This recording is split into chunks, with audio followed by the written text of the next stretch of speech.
अच्छे लोग दुखी क्यों रहते हैं हमेशा? अक्सर लोग एक सवाल करते हुए दिख जाते हैं, अच्छे लोगों के साथ बुरा क्यों होता है? दूसरे शब्दों में कहें तो ये यही हुआ कि अच्छे लोग दुखी क्यों रहते हैं। हालांकि यह कहते हुए शब्दों में चिंता से अधिक दया भाव होते हैं, जो संभवतः अच्छे लोगों के लिए दुखी रहना एक प्रकार से तय परिस्थिति मान ली जाती है। पर क्या यही सत्य है?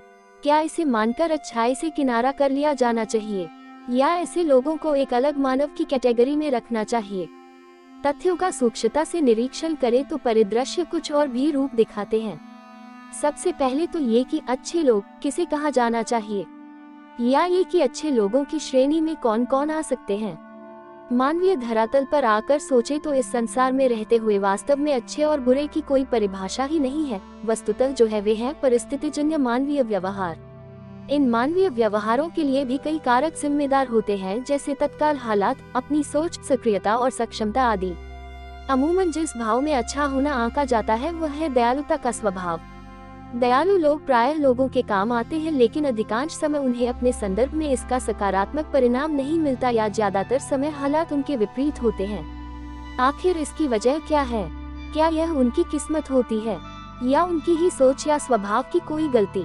मनोवैज्ञानिक धरातल पर विश्लेषण करें तो ये 3 कारण इसकी मुख्य वजह होते हैं।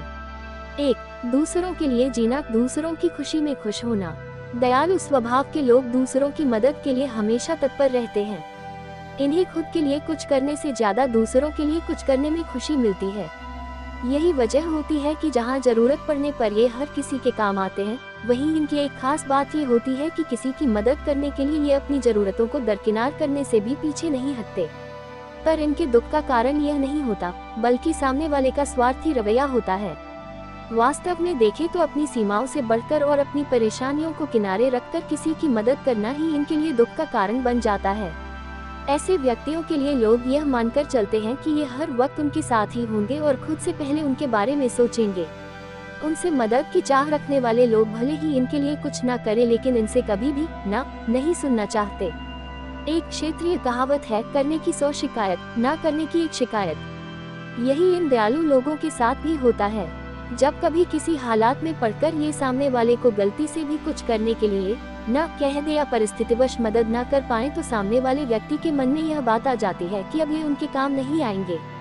नतीजा ये होता है कि वे उनकी बातों, सोच, निर्णयों को अनदेखा करना शुरू कर देते हैं। यही बात इन्हें दुखी करती है। आपको ये समझने की जरूरत है कि यह आपका बुरा रवैया नहीं है जिसके लिए आपको दुखी होना चाहिए या पछताना चाहिए, बल्कि यह सामने वाला का स्वार्थ है, जो किसी की जरूरतों को समझे बिना हमेशा उसकी मदद लेना चाहता है। इसे समझते हुए आप पछतावे के भाव से निकल जाएं और अपनी प्राथमिकताओं के साथ चलें। बार बार ऐसा होना आपका दिल दुखाएगा और हो सकता है मदद करने के अपने स्वभाव को ही आप गलत मानने लगे, जबकि ऐसा नहीं है। इसलिए अपने दिल की सुने और अपने कड़वे अनुभवों का प्रभाव अपने स्वभाव पर न आने दें। 2. खुद की परवाह करना, स्वार्थी बनना नहीं होता। दयालु लोगों में एक और जो बात होती है वह ये कि ये अपने लिए शायद ही कभी जी पाते हैं। इनकी प्राथमिकताओं में कभी परिवार, कभी रिश्तेदार, तो कभी दोस्त आ जाते हैं।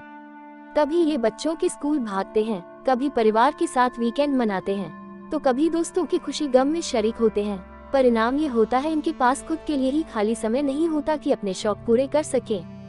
क्योंकि इनका हर कदम दूसरों को खुश करने के लिए होता है, उसे पूरा करते हुए ये अपने सपनों को पूरा करने के लिए काम नहीं कर पाते।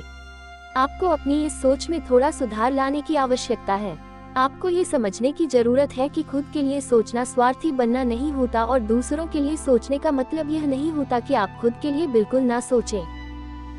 स्वार्थ भाव से किसी की मदद करना और बात होती है, लेकिन स्वार्थ होने का अर्थ खुद की जरूरतों को भूल जाना नहीं होता। आपको याद रखना चाहिए कि भगवान ने हर इंसान को शरीर और मन दिया है। इसकी जरूरतों और खुशियों का ख्याल रखना हर व्यक्तिगत इंसान की जिम्मेदारी होती है। अपनी इस जिम्मेदारी को पूरा करना गलती नहीं हो सकती।